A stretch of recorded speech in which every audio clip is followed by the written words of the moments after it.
(22절에) 피조물이 다 이제까지 함께 탄식하며 함께 고통을 겪고 있는 것을 우리가 아느니라 했습니다. 죄로 인해서 인간만 고통을 당하는 것이 아니라 다른 피조물들도 다 고통을 당한다고 했습니다. 죄 짓기 전에는 자연 만물이 다 평화롭게 행복하게 살았습니다. 에덴 동산에서 모든 동식물들이 서로 조화를 이루고 평화롭게 번창하면서 살았던 것을 기억을 하실 것입니다. 그런데 죄가 들어오고 나서부터 모든 것이 돌변했습니다. 땅에서는 가시와 엉겅퀴가 나고 모든 동물들은 서로 물고 뜯고 하는 약육 강식이 지배하는 살벌한 세상이 되어버렸습니다. 죄 때문에 피조물들도 고통과 탄식 가운데 살게 되었습니다. 하와이 북서쪽으로 수백 킬로 떨어져 있는 망망대해에 산호초로 이루어진 이 미드웨이 제도라는 섬이 있습니다. 미드웨이 제도는 엘바트로스라는 바다새의 서식지로 유명합니다. 그런데 몇 년 전부터 이 엘바트로스 새끼들이 때가 되어도 날지를 못하고 뒤뚱거리다가 죽어가는 그런 안타까운 일이 계속 발생을 했습니다. 원인을 조사해 보니까 먹이 때문이었습니다. 엘바트로스는 어미가 이 사냥한 먹이를 뱃속에 저장을 해 놓았다가 그걸 개어내어서 새끼들에게 먹입니다. 그런데 어미가 먹인 그 먹이 안에 플라스틱 조각들이 섞여 있었던 것입니다. 죽은 새끼들 배를 갈라보니까 그 뱃속에서 페트병 뚜껑, 또 무슨 그 빨대, 무슨 폐비닐, 또 뭐 심지어는 일회용 라이터까지 온갖 플라스틱 잡동사니가 쏟아져 나왔습니다. 그런 것을 먹인 줄 알고 어미가 잘못 먹인 것이지요. 처참하게 죽은 이 엘바트로스 새끼들의 사체는 인간이 버리는 쓰레기로 말미암아서 이 지구촌이 얼마나 고통을 겪고 있는지를 극명하게 보여주고 있습니다.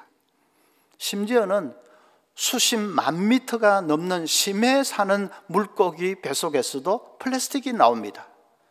그 깊은 심해에도 플라스틱 쓰레기들이 쌓여가고 있는 것입니다. 지구촌 전체가 썩어가고 있습니다.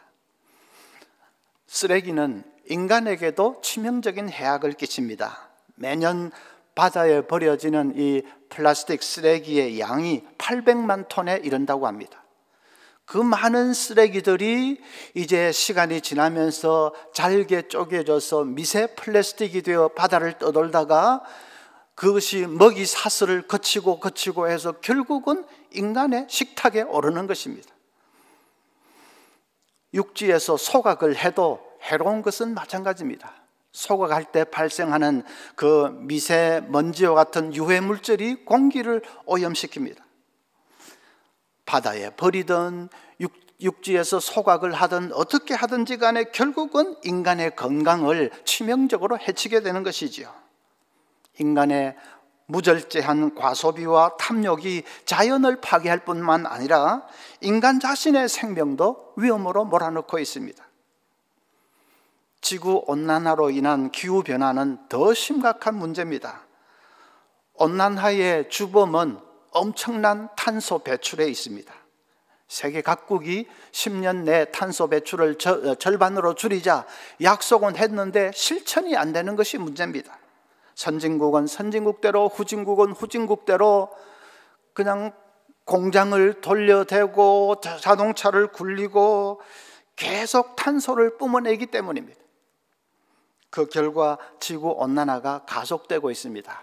과학자들 말에 의하면 온난화로 인해서 북극의 그 영구 동토층이 예상보다도 70년이나 빨리 지금 녹아내리고 있다고 합니다. 그 결과로 폭염과 폭우와 홍수와 또 무슨 태풍, 가뭄, 산불 그런 자연재해가 엄청나게 이제 지구촌을 강타하고 있죠. 과학자들은 이대로 가면 빠르면 30년 아니면 50년 후에는 인류의 문명이 기후변화로 인해서 멸망하게 될지도 모른다고 경고합니다. 천재 물리학자 스티븐 호킹은 하늘에서 이 유황비가 쏟아지는 것을 보지 않으려면 빨리 지구를 떠나라, 그렇게 경고하기도 했습니다. 인간의 탐욕과 또 인간의 죄로 말미암아 모든 피조물들이 그냥 파멸을 향해서 나아가고 있습니다. 그런데 여러분, 장차 대역전이 일어납니다.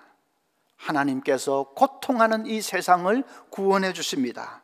이 세상을 새 하늘과 새 땅으로 변화시켜 주십니다. 예수님 재림 때지요. 예수님 재림하시면 이 세상의 죄를 심판하시고 그리고 이 땅을 새 하늘과 새 땅으로 재창조해 주십니다. 21절 보면 그 바라는 것은 피조물도 썩어짐의 종로로 탄 데서 해방되어 하나님의 자녀들의 영광의 자유에 이르는 것이니라. 하나님의 자녀들의 영광의 자유라고 하는 것이 바로 새하늘 새 땅에서 우리가 누리게 되는 그 영광스러운 삶을 말하는 것입니다.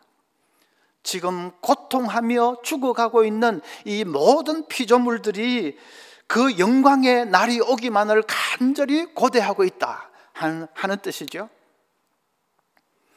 새하늘과 새 땅은 천국하고는 다릅니다. 천국은 지금이라도 우리가 죽으면 당장이라도 갈 수 있는 곳입니다. 그런데 우리가 천국 가도 이 세상은 여전히 여기 남아서 썩어가고 있습니다. 여전히 고통과 절망 가운데 신음하고 있겠지요. 재림의 주가 오실 때에 비로소 이 세상은 변화됩니다. 새 하늘과 새 땅으로 변화됩니다. 베드로후서 3장 12절에 하나님의 날이 임하기를 바라보고, 하나님의 날이라는 것은 재림의 날을 말합니다. 그 날이 임하기를 바라보고 간절히 사모하라. 그 날에 하늘이 불에 타서 부러지고 물질이 뜨거운 불에 녹아지려니와 우리는 그의 약속대로 의가 있는 곳인 새 하늘과 새 땅을 바라보도다. 하나님께서 이 창조자의 권능으로 이 세계를 구성하고 있는 물질의 분자와 원자 구조까지 다 풀어 헤쳐버리고, 그리고 완전히 새로운 세상, 새 하늘과 새 땅을 만드신다는 것입니다. 거기엔 물론 더 이상 고통이 없습니다. 엘바트로스가 쓰레기 플라스틱 먹고 죽어가는 그런 일은 없습니다. 폭염이나 홍수나 가뭄이나 산불로 고통을 당하는 그런 일도 없습니다. 피조물들이 서로 물고 뜯고 약육강식이 지배하는 그런 것도 물론 없습니다. 이사야 11장 6절부터는 새하늘과 새 땅에 대해서 이렇게 말씀합니다. 그때에 이리가 어린 양과 함께 살며 표범이 어린 염소와 함께 누우며 송아지와 어린 사자와 살찐 짐승이 함께 있어 어린 아기에게 끌리며 암소와 곰이 함께 먹으며 그것들의 새끼가 함께 엎드리며 사자가 소처럼 풀을 먹을 것이며 젖먹는 아기가 독사의 구멍에서 장난하며 젖된 어린 아기가 독사의 굴에 손을 넣을 것이라. 내 거룩한 산 모든 곳에서 해됨도 없고 상함도 없을 것이니 이는 물이 바다를 덮음같이 여호와를 아는 지식이 세상에 충만할 것임이니라. 한마디로 이보다 더 좋을 수는 없습니다. 완벽한 화해와 평화와 번영이 이루어질 것입니다. 그때가 되면 우리 인간도, 우리도 변화됩니다. 23절에 그뿐 아니라 또한 우리 곧 성령의 처음 익은 열매를 받은 우리까지도 속으로 탄식하여 양자될 것 곧 우리 몸의 속량을 기다리느니라. 우리는 이미 양자가 되었지 않습니까? 죄사함 받고 하나님의 양자로 우리는 입양이 이미 되었지 않습니까? 그런데 우리가 양자 될 것 곧 우리 몸의 속량을 기다린다, 그렇게 한 것은 무슨 뜻일까요? 우리는 이미 하나님의 양자가 되었지만은, 그래서 자녀의 권세를 누리고 있지만은, 그러나 이 몸마저 완전히 변화된 것은 아닙니다. 이 몸은 여전히 연약함에 에워싸여 있고 때가 되면 죽음도 찾아올 것입니다. 그런데 새하늘과 새 땅이 이루어지면 우리 몸이 부활하게 됩니다. 죽었던 몸이 부활하게 됩니다. 부활해서 다시는 병들지도 않고 죽지도 않는 불면의 몸으로 변화되게 됩니다. 그래서 양자될 것 곧 우리 몸의 속량을 기다린다, 그렇게 말씀한 것이죠. 우리 몸마저도 완전히 변화되는 그날을 기다린다는 뜻입니다. 새하늘과 새 땅이 이루어지면 이제 거기서는 음악이나 미술이나 조각, 건축 같은 그런 인간의 어떤 예술적인 감각, 미적 감각도 완벽하게 부활하게 될 것입니다. 우리는 아마 모차르트나 베토벤 같은 천재들이 연주하는 음악을 들으면서 황홀경에 빠지게 될 것입니다. 베토벤이 구원받은 사람이라면 분명히 새하늘과 새 땅에 있겠지요. 그러면 베토벤이 직접 연주하는 그 교향곡을 들으면서 가슴 벅찬 감동에 젖게 될 것입니다. 만약에 베토벤 직접 연주한다고 하면 입장권이 한 1억 하면 되겠습니까? 그런데 새하늘과 새 땅은 입장료도 없고 날마다 황홀경에 빠져서 그 장엄한 음악을 들을 것입니다. 미켈란젤로가 빚어 만드는 그 조각상을 바로 곁에서 지켜보면서 아마 황홀해 할 것입니다. 이런 말 해봐야 아무 실감도 별로 나지도 않고, 질문이라고는 딱 하나 있는 분들이 많이 계실 겁니다. 질문은 딱 하나입니다. 거기도 골프가 있습니까? 제가 확실하게 말씀드리죠. 천국에는 골프가 없습니다. 왜냐하면 천국은 우리 영혼만 가는 곳이기 때문입니다. 영혼이 무슨 스포츠를 할 수 있습니까? 그래서 천국에는 100% 골프가 없습니다. 그러나 새하늘과 새 땅에는 달라집니다. 새하늘과 새 땅에는 우리 몸이 있습니다. 부활의 몸이 있습니다. 그래서 스포츠를 할 수도 있습니다. 골프가 있을 수 있는 거지요. 아니, 골프보다 훨씬 더 재미있고 신나는 그런 것들이 무수하게 있을지도 모릅니다. 그뿐만 아니라 새하늘과 새 땅이 이루어지면 이제 우리는 모든 피조물들을 다스리고 관리하는 일을 하게 됩니다. 에덴 동산에서 아담 하와가 그렇게 했지요. 모든 동식물들 이름도 붙여주고 또 다스리고 도와주고, 그래서 그 동식물들이 번창할 수 있도록 아담 하와가 그랬지 않습니까? 우리가 새하늘과 새 땅에서 그런 일을 하게 될 것입니다. 성경은 그것을 우리가 예수님과 함께 왕노릇한다라고 표현을 했습니다. 계시록 20장 6절에 이 첫째 부활에 참여하는 자들은 복이 있고 거룩하도다. 둘째 사망이 그들을 다스리는 권세가 없고 도리어 그들이 하나님과 그리스도의 제사장이 되어 1000년 동안 그리스도와 더불어 왕노릇하리라. 왕노릇한다는 말은 군림한다는 뜻이 아니고 모든 피조물들이 평화롭게 번창할 수 있도록 그들을 잘 도와주고 또 관리하고 다스리고 섬긴다는 뜻입니다. 1000년 동안 그렇게 한다고 했는데 이 1000년이라는 숫자는 상징적인 숫자입니다. 긴 세월 동안 영원히 그렇게 한다는 뜻입니다. 새하늘과 새 땅에서 우리가 일하는 그것은 지금 이 세상에서 일하는 것하고는 완전히 다릅니다. 지금 이 세상에서 하는 이 노동은 우리가 죄로 말미암은 저주로서 하는 것이죠. 그래서 스트레스 받아야 되고 경쟁해야 되고 그냥 힘들게 하는 노동이지만 새하늘과 새 땅에서 하는 일은 다릅니다. 그때는 우리의 선한 의지와 창의력을 마음껏 발휘해서 기쁨으로 일하는 현장이 될 것입니다. 모든 피조물들이 더욱 번창할 수 있도록, 그래서 하나님의 영광을 마음껏 노래할 수 있도록 우리는 우리의 능력과 우리의 의지를 다해서 그래서 신나게 일하게 될 것입니다. 그러니까 천국만 아는 사람은 장차 우리를 기다리고 있는 이 영광의 1000분의 1, 10,000분의 1도 다 알지 못하고 있는 것입니다. 새하늘, 새 땅이 기다리고 있습니다. 우리가 사도신경 외울 때마다 제일 마지막 부분에 뭐라고 합니까? 몸의 부활과 영생을 믿습니다. 그렇게 고백하지요. 몸의 부활, 그게 바로 새하늘과 새 땅을 말하는 것입니다. 사도신경에는 천국에 대한 고백은 없습니다. 왜냐하면 천국은 새하늘 새 땅의 영광 속에 다 포함되는 것이기 때문에 그건 따로 말을 할 필요도 없는 것입니다. 여러분, 그 놀라운 날이 우리를 기다리고 있습니다. C.S. 루이스는 새하늘 새 땅에서의 복을 요약해서 이렇게 표현을 했습니다. 하나님은 아무리 연약하고 더러운 인간이라도 남신과 여신으로 만드실 것입니다. 지금으로서는 도무지 상상할 수 없을 만큼 힘과 기쁨과 지혜와 사랑으로 약동하는 눈부시게 빛나는 불멸의 존재로 만드실 것입니다. 그분 자신의 다함없는 능력과 즐거움과 선함을 완벽하게 반사하는 티 없이 맑은 거울로 만드실 것입니다. 그렇습니다, 여러분. 우리는 존귀한 남신과 여신처럼 될 것입니다. 하나님을 반사하는 티 없는 맑은 거울처럼 될 것입니다. 눈부시게 빛나는 불멸의 존재가 될 것입니다.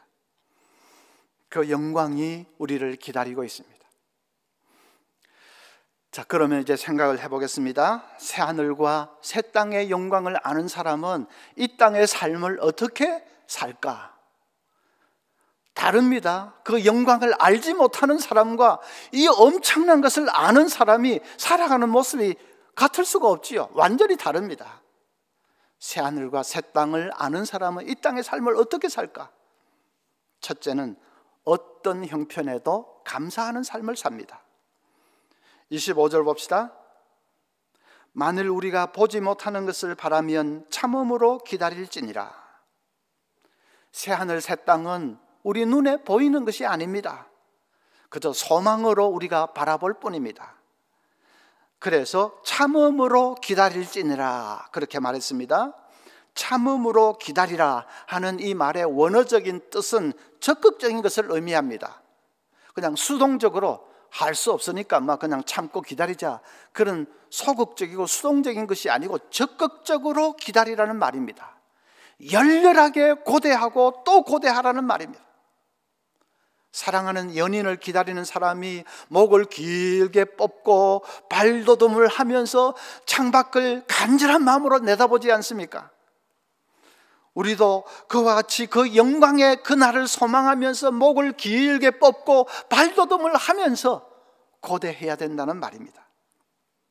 여러분, 긴가민가 희미하면 안 됩니다. 목사가 좋은 소리는 잔뜩 하기는 하는데 저게 진짠가 아닌가 그러고 있으면 안 됩니다. 재림 하는데 진짜 재림이 있을 것인가 그렇게 희미하면 안 됩니다. 어느 날 갑자기 천사장의 호령소리와 나팔소리와 함께 우리 주님이 오실 것입니다. 그리고 새하늘 새 땅이 시작됩니다. 그날을 우리가 간절하게 고대를 해야 된다. 목을 길게 뽑고 발돋움을 하면서 간절히 창밖을 내다보듯이 그렇게 그날을 사모해야 된다는 말입니다. 만일 그렇게 우리가 살면 이 땅의 삶을 초월해 버릴 수가 있습니다. 이 땅의 삶에 얽매이지 않습니다. 이 땅의 삶은 어떠하든지 늘 감사하면서 살 수 있습니다. 어떤 집사님은 목사님, 이 땅의 것에 너무 얽매이지 말고 이 땅의 것은 다 내려놓으라고 하는데 잘 내려놓아지지가 않습니다. 그러는 분이 있습니다. 내려놓아지지 않는 분은 왜 그럴까요? 그 이 땅의 것에 마음을 뺏기고 있기 때문이지요. 거기에 마음이 다 쏠리고 있기 때문이지요. 이 땅의 것에 마음이 다 쏠리고 있는데 그걸 내려놓으라고 하니까 오히려 더 집착하게 됩니다. 마음은 거기 다 가 있는데 그걸 누가 옆에서 목사가 내려놓으라고 하니까 오히려 더 집착하게 됩니다. 생각하지 말라고 하면 더 생각이 나는 거 마찬가지입니다. 어떤 것을 내려놓으려고 하면 그걸 억지로 내려놓으려고 해서 되는 것이 아니고 그것보다 더 큰 것을 바라보면 됩니다. 더 크고 좋고 더 놀라운 것을 바라보면 됩니다. 그러면 저절로 내려놓아지게 됩니다. 새하늘과 새 땅을 목을 길게 뻗고 고대하라 하는 것이 그 말입니다. 그걸 그렇게 고대하면 이 땅의 것은 저절로 좀 시시하게 됩니다. 내려놓아지게 됩니다. 그래서 어떤 형편이든지 늘 감사하면서 살게 됩니다. 사도 바울이 하는 말 보십시오. 빌립보 4장 12절부터 나는 비천에 처할 줄도 알고 풍부에 처할 줄도 알아 모든 일 곧 배부름과 배고픔과 풍부와 궁핍에도 처할 줄 아는 일체의 비결을 배웠노라. 사도 바울은 이 땅의 삶하고는 비교도 할 수 없는 새하늘 새 땅의 그 영광을 목을 길게 뻗고 늘 바라보았기 때문에 그래서 비천에 처해도 감사, 풍부에 처해도 감사, 늘 자족하며 살 수 있었던 것입니다. 어떤 목사님이 미국 여행을 하다가 어느 집사님 댁에 며칠을 머물게 됐습니다. 한 번은 그 집사님 부부와 함께 어느 집에서 열리는 파티에 참석을 하게 되었습니다. 여자 집사님이 2층에서 내려오는데 옷을 잘 차려입고 내려오는데 목에는 번쩍거리는 목걸이가 있습니다. 목사님이 농담한다고 집사님 그 꽃 꼭 진짜 같네요 그랬습니다. 그래 놓고는 아차 내가 말 실수했구나 싶습니다. 그런데 집사님이 까르르 웃으면서 목사님 이게 가짜인지 어떻게 아셨어요? 그럽니다. 자기는 진짜는 집에 두고 외출할 때는 주로 이 가짜를 목에 걸고 간다고 합니다. 그래도 사람들이 모르니까. 그런데 목사님은 이게 가짜인지 어떻게 아셨어요? 하면서 까르르 하고 웃는 겁니다. 목사님이 속으로 아이고 다행이다 하면서 깨닫는 것이 있었습니다.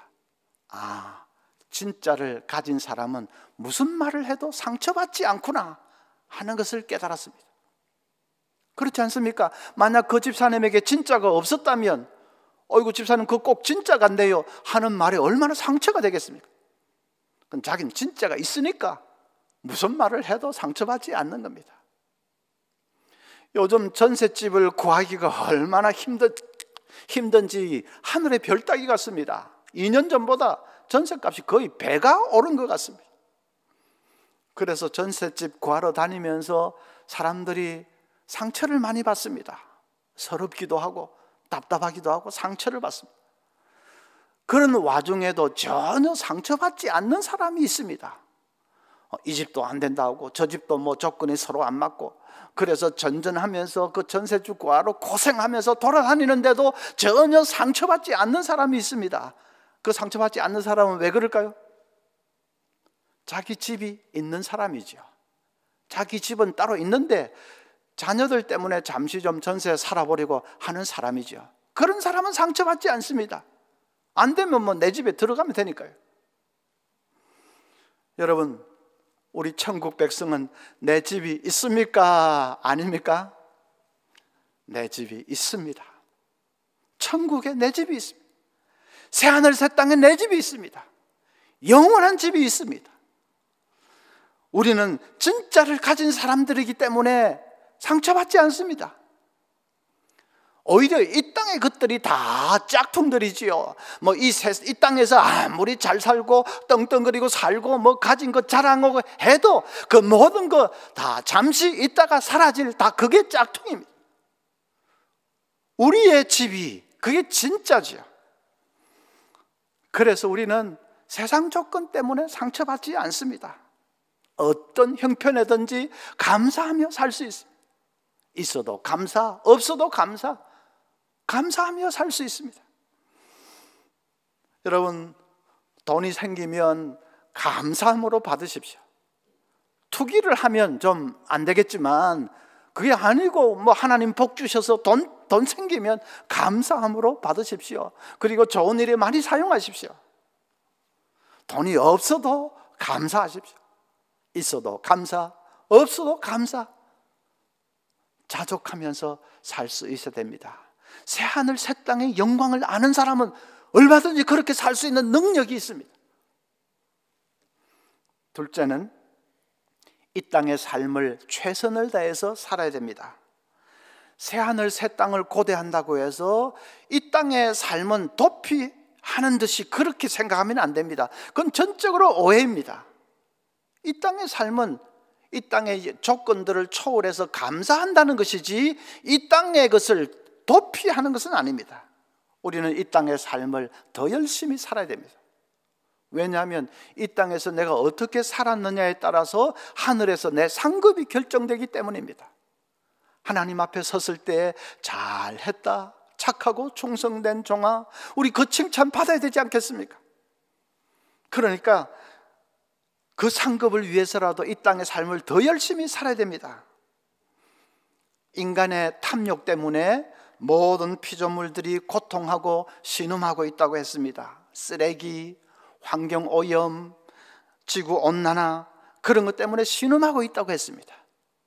그래서 우리 그리스도인들은 이 지구를 지켜내는 환경운동에 앞장서야 됩니다.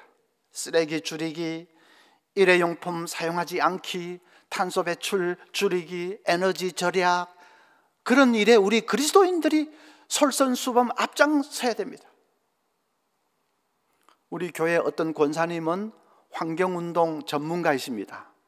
아파트 단지에서 그런 무슨 캠페인 할 때마다 권사님이 단골 강사입니다.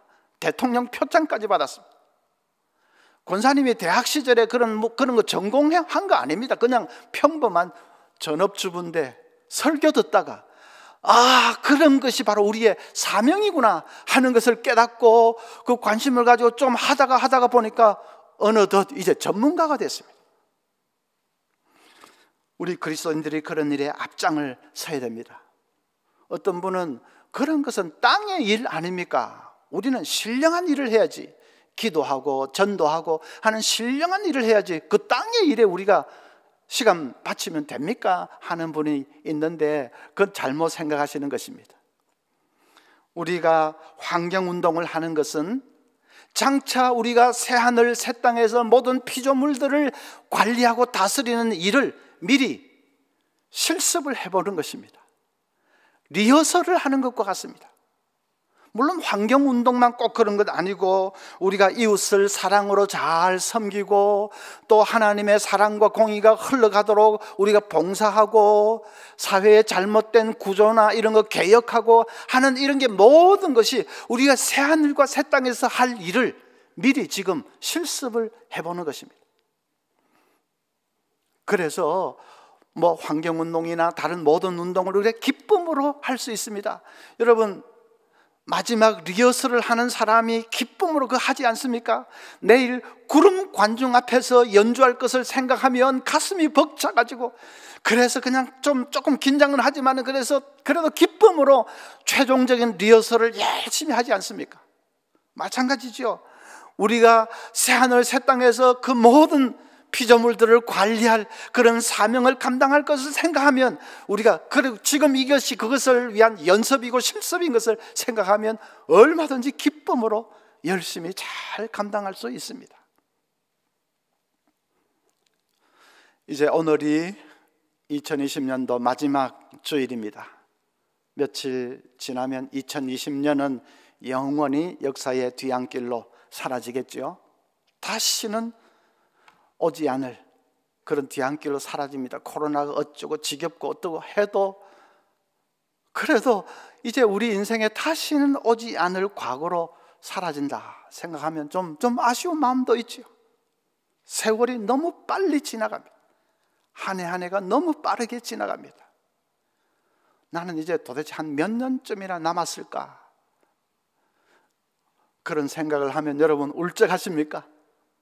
좀 허무하십니까? 그런 것이 아닙니다. 우리는 하루하루가 행복한 사람들입니다.